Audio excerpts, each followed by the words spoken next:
आसमान में कड़कती हुई बिजली, ठंडी ठंडी हवाएं और इस मस्त बारिश के मौसम में चाय और पकौड़े खाने का मजा ही कुछ और होता है। पर बारिश का मौसम हर किसी के लिए एक सा नहीं होता। वैशाली अपनी 12 साल की बेटी सौम्या और 5 साल के बेटे मोंटी के साथ एक झोपड़पट्टी में रहती थी।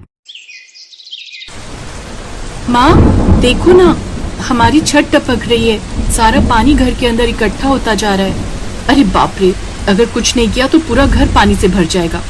आसमान में बिजली कड़क रही थी। वैशाली ने अपनी झोपड़पट्टी की छत पर बहुत सारी पॉलीथीन और बोरी डाल दी, जिससे घर में पानी आना बहुत हद तक कम हो गया। मम्मी बस करो, नीचे आ जाओ, अब पानी ज्यादा नहीं आ रहा है और जल्दी से हमारे लिए पकौड़े बना दो। बरसात में पकौड़े खाने का मजा ही अलग होता है। क्यों दीदी? चुप कर मोंटी, देख नहीं रहा हमारी माँ कितनी मेहनत कर रही है। वो बाहर पूरी तरीके से भीग चुकी है और तुझे पकौड़े खाने की पड़ी है। वैशाली के पास उसकी मालकिन का फोन आया। तुम गरीब लोगों को ना टाइम की बिल्कुल वैल्यू नहीं है, इसीलिए तो तुम लोग भिखमंगों की तरह भीख मांगती रहती हो जिंदगी भर। घर का सारा काम पड़ा है, मेरे बेटे को पकौड़े खाने का बहुत मन हो रहा है और तू है कि अभी तक आई नहीं। मालकिन, बरसात बहुत तेज हो रही थी, इसलिए मेरी छत टपक रही थी, बस वही सही करने में लगी थी, मैं बस थोड़ी देर में आई। वैशाली ने जल्दी जल्दी अपने बच्चों के लिए नाश्ता बना कर दिया। सौम्या, तुम लोग खाना खा लो और मोंटी का ख्याल रखना। मैं काम पर जा रही हूँ। माँ, बाहर बहुत तेज बारिश हो रही है, ये पॉलीथीन ले लो ताकि भीगने से बच जाओ। वैशाली वो पॉलीथीन ओढ़कर अपने घर से निकल गई। बाहर सड़क पर घुटनों तक पानी भरा हुआ था। बरसात रुकने का नाम ही नहीं ले रही थी। हे भगवान, बस थोड़ा सा रुक जाओ, मुझे मालकिन के घर पहुंच जाने दो, फिर जितना मन हो बरस लेना। इतना कहते ही बारिश और तेज हो गई। आसमान में बिजली कड़कने लगी। तभी रास्ते में उसे एक बहुत बड़ा पेड़ गिरा हुआ दिखाई दिया, जिसने रास्ता रोक रखा था। हाँ, ऊपर वाला जब परेशान करता है तो जी भर कर परेशान करता है। सारा रास्ता ही रुक गया, अब मैं कैसे निकलूं? वैशाली ने किसी तरह गिरा हुआ पेड़ क्रॉस किया। चलो ये अच्छा हुआ। अरे मेरी चप्पल कहाँ गई? अरे अरे, ये लो, बह गई मेरी चप्पल भी।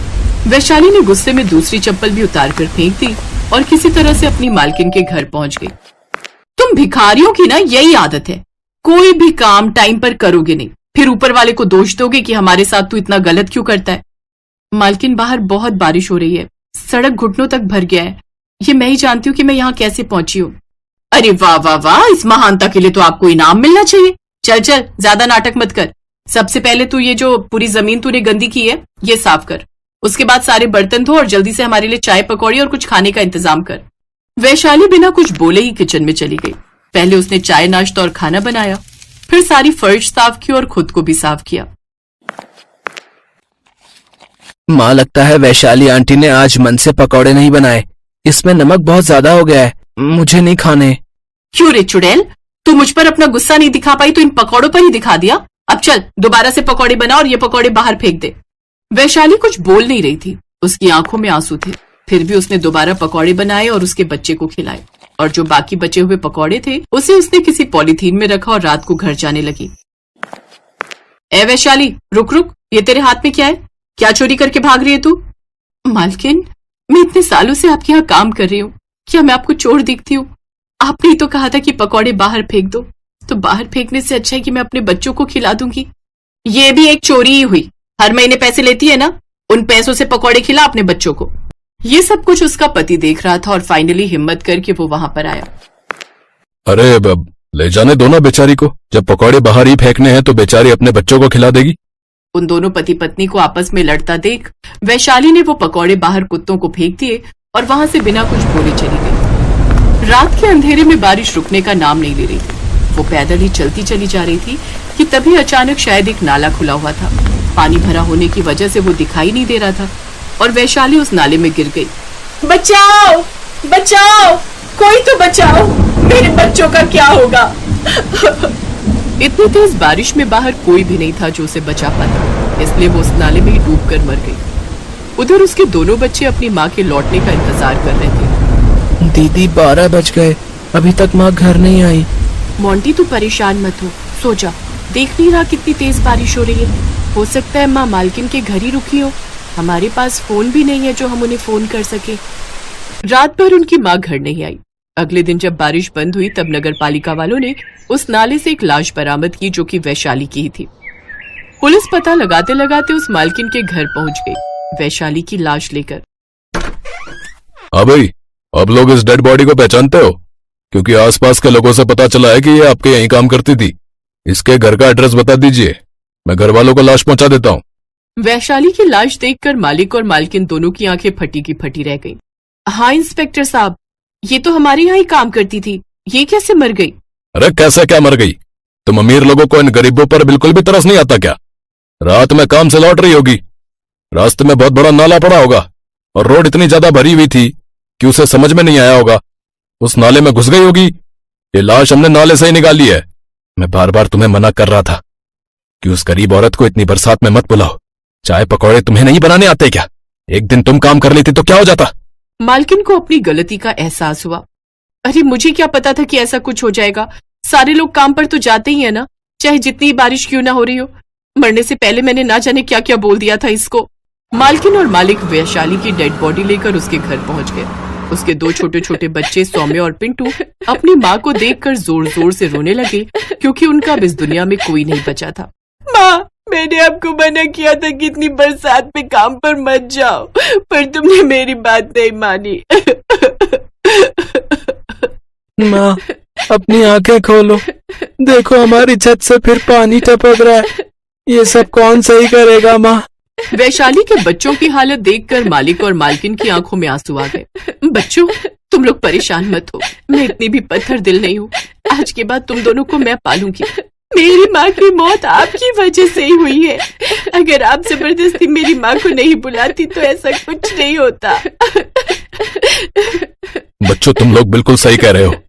हर आदमी पैसों से तो अमीर बन जाता है, पर दिल से अमीर बनने में बहुत टाइम लग जाता है। लेकिन इन्हें अब अपनी गलती का एहसास हो चुका है। बेटा चलो चलो हमारे साथ। वैशाली का अंतिम संस्कार कर दिया गया। उसके बाद सौम्या और मोंटी उनके ही घर में रहने लगे। पढ़ लिखकर सौम्या एक IPS ऑफिसर बन गई और मोंटी एक मल्टीनेशनल कंपनी में मैनेजर बन गया। मोंटी ने बहुत बड़ा बंगला अपनी माँ के नाम पर उसी जगह पर बनाया जहाँ पर उसकी झोपड़पट्टी थी। माँ, आप जहाँ भी होंगी, मुझे पूरा विश्वास है कि आप मुझे देख रही होंगी। बरसात में जिस घर की छत टपकने लगती थी, वो आज मैंने हमेशा के लिए सही कर दिया। मोंटी की आंखों से आंसू निकलने लगे। माँ हमेशा हमारे साथ है मोंटी। माँ के साथ जो हुआ है वो और किसी के साथ ना हो। हमें और गरीबों की मदद करनी चाहिए। हाँ दीदी, तू ठीक कह रही है। खासकर बरसात के मौसम में हमें ज्यादा से ज्यादा गरीबों की मदद करनी होगी और इसी से माँ की आत्मा को शांति मिलेगी। अमीर बरसात में चाय पकौड़े का मजा लेते हैं और दूसरी तरफ गरीब का घर टूट जाता है, उसे खाना भी नसीब नहीं होता। इसीलिए हम सबको उनका ध्यान रखना चाहिए।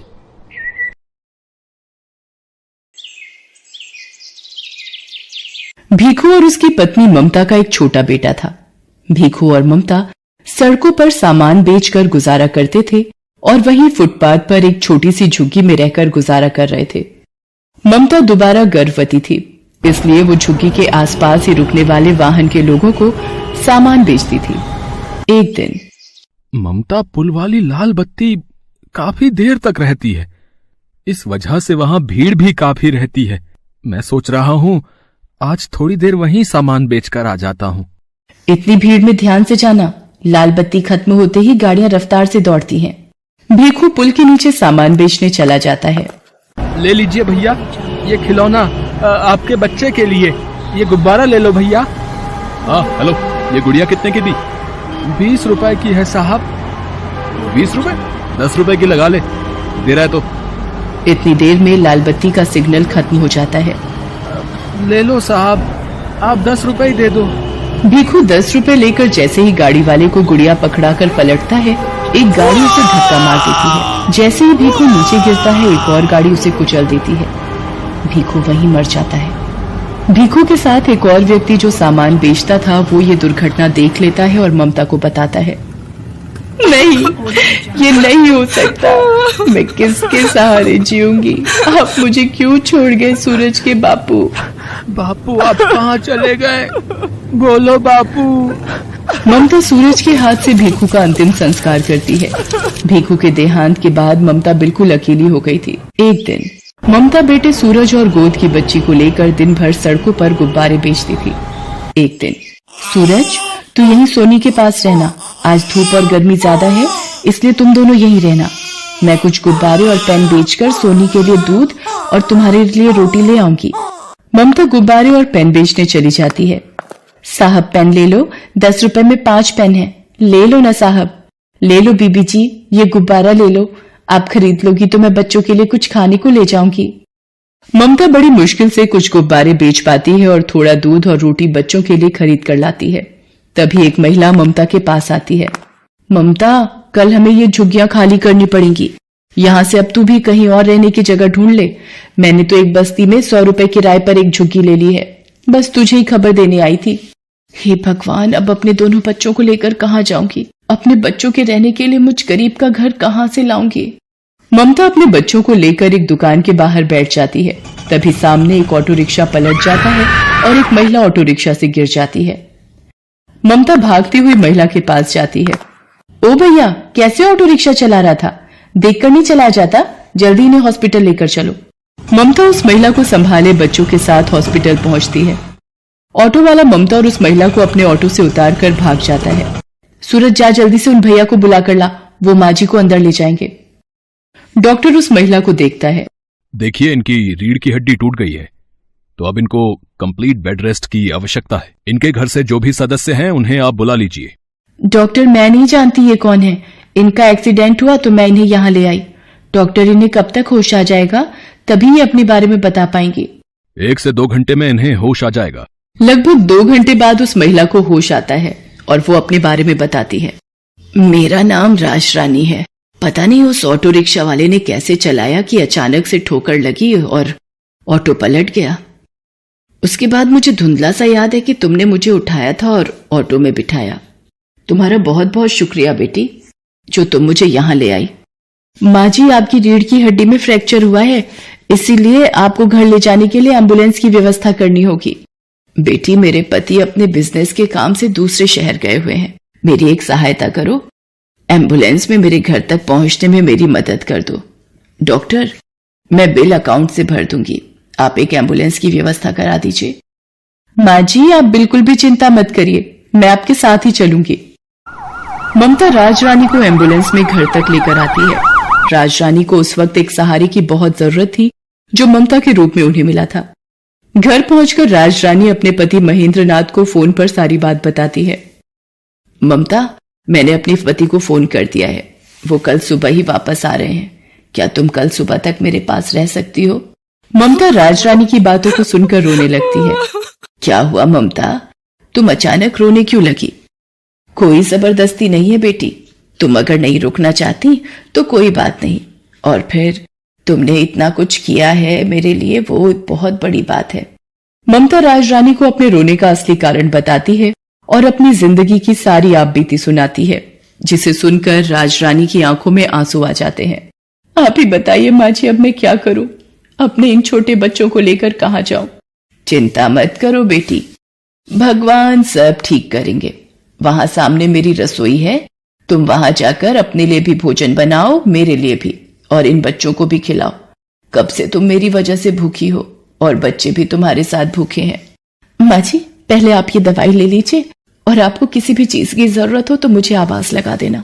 ममता राजरानी और सूरज को खाना देती है और सोनी के लिए थोड़ा दूध भी गर्म करती है। अगले दिन जब महेंद्रनाथ वापस आता है तो उसे सारी बात पता चलती है। वो भी ममता का धन्यवाद करते हैं। ममता बेटी, तुमने राजरानी के लिए इतना सब कुछ किया, उसका मैं हमेशा शुक्रगुजार रहूंगा। धीरे धीरे राजरानी की तबीयत में सुधार होने लगता है। ममता राजरानी की बहुत सेवा करती थी। 1 महीने बाद राजरानी बिल्कुल ठीक हो जाती है। माँ जी, अब आप ठीक हो गई हैं तो अब मुझे भी चलना चाहिए। मुझे भी आपके पास रहते इतने दिन हो गए। आपसे इतना प्यार पाकर मैं धन्य हो गई।